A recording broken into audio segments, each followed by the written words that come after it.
কোনো ব্যক্তির কুণ্ডলিতে দেখবেন যদি অষ্টমভাবে মঙ্গল এবং শুক্র যদি একসঙ্গে থাকে, সহাবস্থান থাকে, তাহলে দেখা গেছে এবং আমি অবজার্ভ করেছি বিভিন্ন কুণ্ডলী ঘেঁটে, সেই ব্যক্তি কিন্তু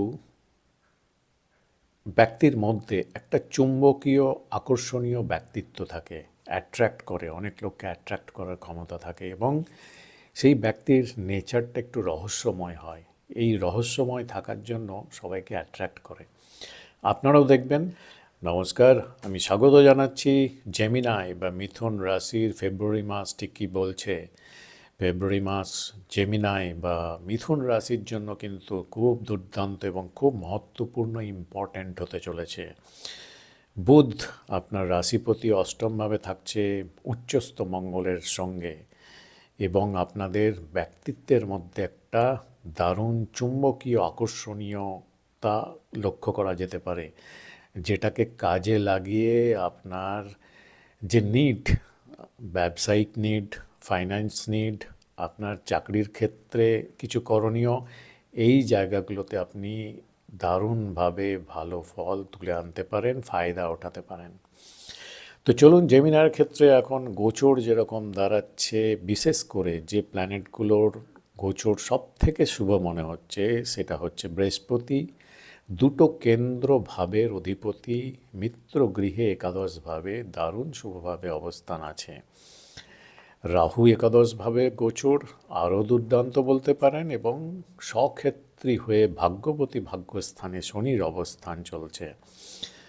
তো এই তিনটে প্ল্যানেট দুর্দান্ত গোচর চলছে। এর সঙ্গে আপনার যে রাশি লর্ড বুধ অষ্টমভাবে থাকছে 20 তারিখ পর্যন্ত, 20 তারিখের পরে ভাগ্যভাবে চলে যাচ্ছে। সূর্য 14 তারিখ পর্যন্ত সেই অষ্টমভাবে থাকছে, 14 তারিখের পরে শনির ক্ষেত্রে শনির সঙ্গে সহাবস্থান হচ্ছে নবমভাবে।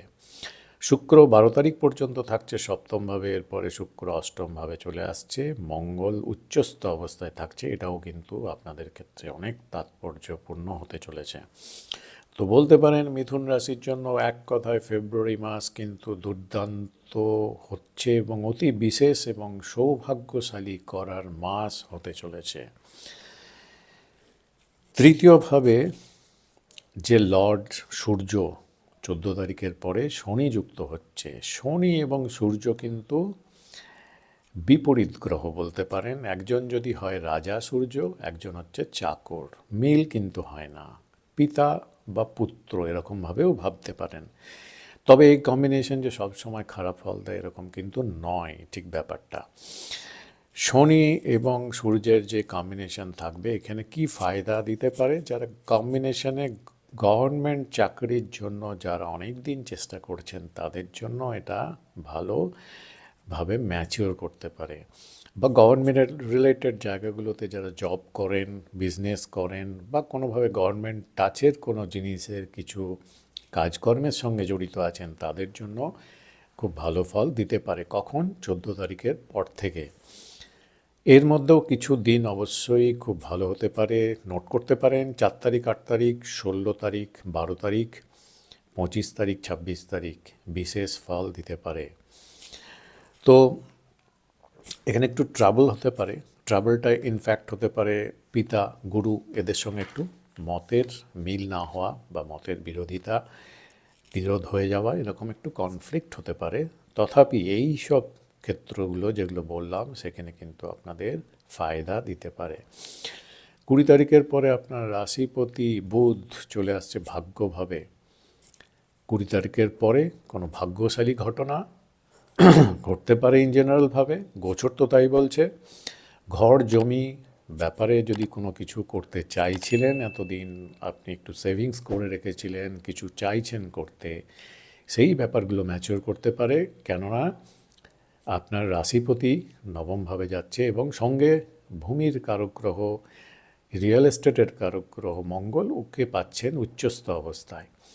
এর মধ্যেও কিছু তারিখ আমার মনে হচ্ছে খুব ভালো। 4 তারিখ, 13 তারিখ, 18 তারিখ, 28 তারিখ, এই তারিখগুলোতে এই সংক্রান্ত ব্যাপার ম্যাচিওর করতে পারে। যারা প্রপার্টি, রিয়েল এস্টেট, মা, বন্ধু, ট্রাভেল, হায়ার এডুকেশন, বস, গুরু, এদের থ্রু দিয়ে 20 তারিখের পরে আপনার ভাগ্যের উদয় হতে পারে। বিবাহের জন্য দুর্দান্ত সময়। মিথুন রাশির যারা যারা এখনও সিঙ্গেল আছেন, চাইছেন এবারে কোনো চাইছেন কোনো পার্টনারশিপ করতে, জীবনসাথীর চেষ্টা করছেন, তাদের জন্য কিন্তু দারুণ মনে হচ্ছে, শুভ মনে হচ্ছে। পার্টনার আসতে পারে, লাইফ পার্টনার আসতে পারে, বা পার্টনারশিপের মধ্যে যদি ধরি বিজনেস পার্টনার আপনি ভালো পেতে পারেন যারা বিজনেস করেন। সপ্তমপতি হচ্ছে বৃহস্পতি। সপ্তমপতি সপ্তম ভাব সাপেক্ষে যখন পঞ্চম ভাবে থাকে তখন খুব শুভ ফল দেয়। এবং এই বৃহস্পতি কিন্তু একাদশভাবে আছে, পারিজাত যোগ তৈরি করে আছে। তো এইরকম শুভ অবস্থান বৃহস্পতি থাকার জন্য আপনার লাইফ পার্টনারে কেউ আসতে পারে। ব্যবসা যারা করেন দুর্দান্ত ভালো ব্যবসা করতে পারবেন, ভালো আয় করতে পারবেন ব্যবসা থেকে, এরকম মনে হচ্ছে। আপনার পতি বা পত্নীর জন্যও কিন্তু এই সময়টা খুব ভালো, মানে আপনার স্পাউসের জন্যও কিন্তু এই সময়টা খুব ভালো দেখাচ্ছে। 3 তারিখ, 12 তারিখ, 21 তারিখ, 23 তারিখ আপনার স্পাউসের জীবনে বড় কোনো ইভেন্ট বা বড় শুভ কোনো ঘটনা ঘটতে পারে। ভালোভাবে এই দিনগুলোকে যদি কাজে লাগানো যায়। এটাও দেখাচ্ছে কোনো সিনিয়র গ্রুপ থেকে আপনার ফায়দা হতে পারে। তো এই লিঙ্কগুলোকে কাজে লাগাতে হবে। যদি থাকে কোনো সিনিয়র গ্রুপ যারা আপনার থেকে সিনিয়র, আপনার ডোমেনে কাজ করে, আপনার থেকে বেশি এক্সপিরিয়েন্সড, আরও কিছু পাওয়া যেতে পারে, তাদের সঙ্গে লিঙ্কগুলো আপনাকে ঠিকঠাকভাবে ফোকাস রেখে এগোতে হবে, মেলামেশা করতে হবে। জড়তা এই সময় ভুলে যেতে হবে। নিজের চাহিদা কী, নিজের কাজটা কিভাবে করবেন তার জন্য আপনাকে একটু পাস্টে কি হয়েছে বা এইসব ভুলে ওপেন মাইন্ডে আপনাকে সিনিয়র যারা আছে সেই সব জায়গা থেকে আপনাকে কথা বলে আপনার ধান্দা বাড়ানোর চেষ্টা করতে হবে। আপনার ব্যবসায়িক দিক থেকে, কাজের দিক থেকে সুযোগগুলো, অপরচুনিটি এখান থেকে আসতে পারে। এই লিঙ্কগুলোকে কাজে লাগাতে হবে। শুক্র 12 তারিখের পরে অষ্টমভাবে যাবে। শুক্র কিন্তু গোচরে বলছে অষ্টমে ভালো ফল দিয়ে থাকে।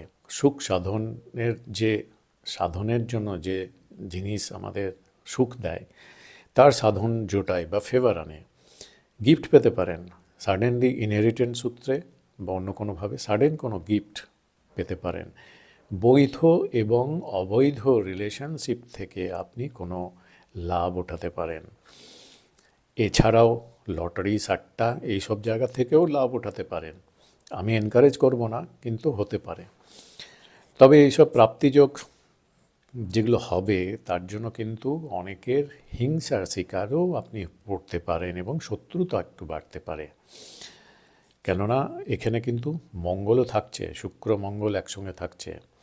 তো এই সব সাডেন প্রাপ্তি, ইনহেরিটেন্স সূত্রে বা লটারি, সাট্টা বা এই সব জায়গা থেকে সাডেন কোনো গিফট পাওয়া, বা আপনার শ্বশুরের দিক থেকে কোনো সাডেন গিফট পাওয়া, এইরকমভাবে যদি ব্যাপারগুলো যদি ধরি, 1 তারিখ, 8 তারিখ, 10 তারিখ, 18 তারিখ, 28 তারিখ এই দিনগুলো একটু খেয়াল রাখা দরকার আছে। এই দিনগুলো এই সব ব্যাপারগুলো ম্যাচিওর করতে পারে।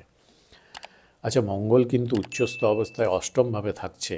এটা তো আমরা জেনেছি যে অষ্টমভাবে মঙ্গল থাকা আপনার ইমপেশেন্স, রাগ, ক্রোধ, টেম্পারমেন্ট এবং কোনো কিছু তাড়াতাড়ি প্রাপ্তির জন্য একটু হড়বড়ি করে ডিসিশন নিয়ে নেওয়া, প্ল্যানিং না করে ডিসিশন নিয়ে নেওয়া, এগুলোর জন্য কিন্তু কোনো ক্ষেত্রে একটু এরর আসতে পারে। তো এগুলো একটু আপনাকে দেখে নিতে হবে। অষ্টমে মঙ্গল থাকা, অ্যাক্সিডেন্ট, এই জন্য হড়বড়ি করে কাজকর্ম করে যাওয়ার জন্য খেয়াল না রাখা, পেশেন্স লেভেল কম থাকা, এর জন্য ছোটোখাটো অ্যাক্সিডেন্টের যে সম্ভাবনা সেটা কিন্তু উড়িয়ে দেওয়া যাচ্ছে না, সাবধান থাকা দরকার।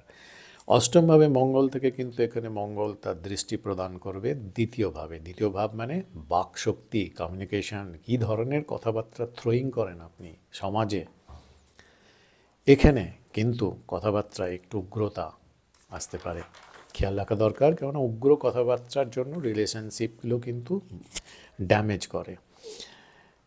রিলেশনশিপ ড্যামেজ হলে আপনার উন্নতির পথে কিন্তু বাধা হতে পারে। আর শুক্র মঙ্গল এখানে যখন থাকছে তখন এটা কিন্তু এটা কিন্তু দারুণ আপনার মধ্যে একটা চমক সৃষ্টি করতে পারে, যেটা আপনার ব্যক্তিত্বকে সবার কাছে রিফ্লেক্ট করবে, সবার কাছে আকর্ষণীয় করে তুলবে। এটা কাজে লাগাতে হবে। রাহু জিসকা দশমে দুনিয়া উসকা বসমে, এরকম একটা হিন্দি কথা আছে। দশমে রাহু কিন্তু যাদের থাকে, দুনিয়া তাদের মুঠোর মধ্যে থাকে। এখানে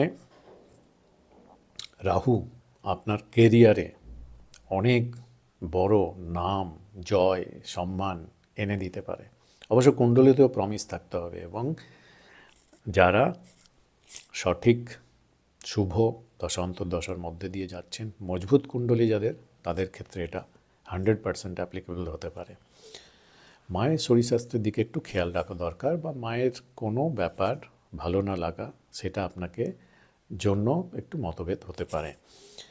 বন্ধু বান্ধবের দিক থেকেও যে আপনি খুব কোঅপারেশন পাবেন, সবার সহযোগিতা পাবেন, এটা একটু না ভেবে নিলেই ভালো হয়। কিছু কিছু ক্ষেত্রে বন্ধুরা কিন্তু আপনাকে ডিসকারেজ করতে পারে, তো এগুলো ইগনোর করাই ভালো। মহৎ কিছু পেতে গেলে, বড় কিছু পেতে গেলে ছোটোখাটো ব্যাপারগুলোকে কিন্তু ইগনোর করতে হয়। তুচ্ছ জিনিস ইগনোর যারা করে কাজে লক্ষ্যে অবিচল থাকে, তারাই সাকসেস পায়, এটা জানেন।